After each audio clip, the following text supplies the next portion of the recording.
o que é o Bitcoin e por que ele foi criado. Pensa no Bitcoin como um bem que é digital, ele é escasso e que você consegue mandar ele por um canal de comunicação para qualquer pessoa do mundo. Diretamente. E de quebra, assim, além de herdar as características da internet, porque Bitcoin é um filho, é um produto da internet, que só existe na internet por causa da internet. Então ele, como você coloca um site no ar, ele já é global. Você não lança um site no Brasil, ele é acessível no mundo inteiro. Você pode até atender o Bitcoin também é assim. Quando o Bitcoin ele não existe, ele não está em um país. O que está talvez em um país é a chave privada, por exemplo, que pode estar num celular e o celular está num país. Mas o Bitcoin ele está nessa rede global, né, os Bitcoins todos. Então ele não conhece fronteira, ele não pode ser confiscado com facilidade, ele é resistente ao confisco, ele é resistente à censura, ou seja, não há quem possa impedir uma transação de acontecer. Então alguém no Brasil pode mandar um dinheiro para alguém no Vietnã e não há nada que nenhuma autoridade possa fazer, de fato, para desfazer aquela transação uma vez que ela aconteceu. Então, o que dá valor ao Bitcoin é o fato dele ser imutável, ou seja, ninguém tem o poder também de influenciar os rumos do Bitcoin.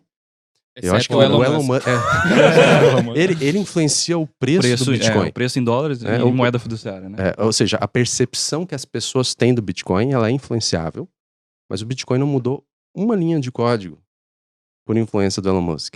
Absolutamente nada. Ele é exatamente o que é. Mas, cara, deixa eu fazer uma pergunta. Como que funciona para que o Bitcoin, por exemplo, ele possa evoluir? Porque ao longo do tempo, eu já ouvi que ele evoluiu de alguma forma. Tiveram improvements, né, no sistema.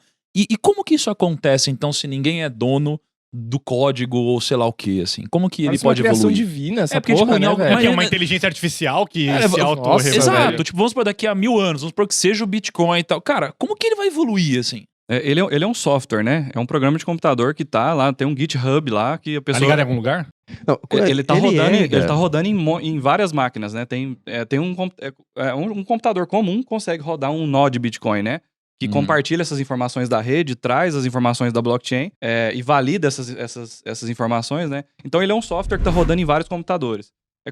Acho que pode se comparar com o Office, por exemplo, né? Só que o Office tem uma entidade central lá que faz as atualizações dele, né? É mais parecido com o Linux nesse sentido, né? Quem é o mantenedor do Linux e das distribuições. Então é um código open source, um monte de gente mantém, você baixa e instala se quiser, você atualiza a versão se quiser. Mas no Bitcoin tem uma diferença fundamental. Além de ser um código open source, que qualquer um pode contribuir, e que talvez tem um repositório no GitHub que é o mais aceito, o mais adotado, é o que a gente usa no nosso full node, ninguém pode obrigar ninguém a baixar uma determinada versão que foi produzida que muda alguma coisa no Bitcoin. Então, qualquer mudança que um desenvolvedor ou que um grupo de desenvolvedor faça que resulte num software ligeiramente diferente, ele precisa ser adotado voluntariamente por todos os usuários.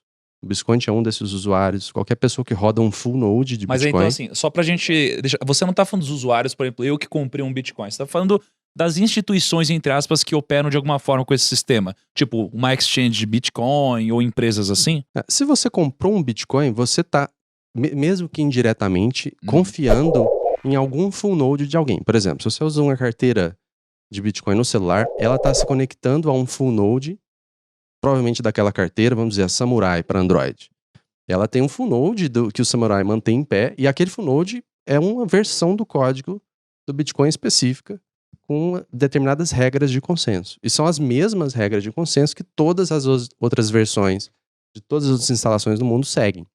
Então, se eu mudo o Bitcoin, alguma coisa que altera uma regra de consenso, o que vai acontecer é que o meu nó de Bitcoin, ele vai se desconectar. Ele vai estar rodando outro software, daquela né? linhagem de blocos única e vai bifurcar em outra linhagem de blocos que, para todos os efeitos, é outro Bitcoin. Então, mudar o Bitcoin é extremamente difícil, porque, embora você possa criar é muito fácil você criar um novo Bitcoin.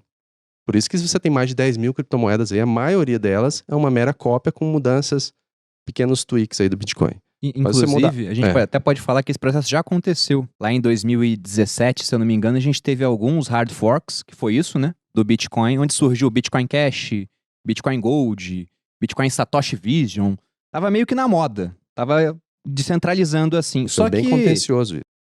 Essas versões ficaram com um valor de mercado, né? O preço delas negociado é muito mais baixo do que o do Bitcoin. Porque o complicado não é criar uma criptomoeda, que o João fazer falou. todo mundo adotar ela no Exato, na sua máquina. Com que exista uma demanda por ela, e essa demanda vem da confiança que as pessoas vão ter naquela criptomoeda. Então por isso que o Elon Musk fala tanto da Dogecoin, para as pessoas conhecerem a criptomoeda e as pessoas começarem a adotar e aquilo começar a ter valor? Olha, eu Cara, sei a lá Dogecoin por que é um ele absurdo, fala. essa é a realidade, né? Mas é um grande absurdo.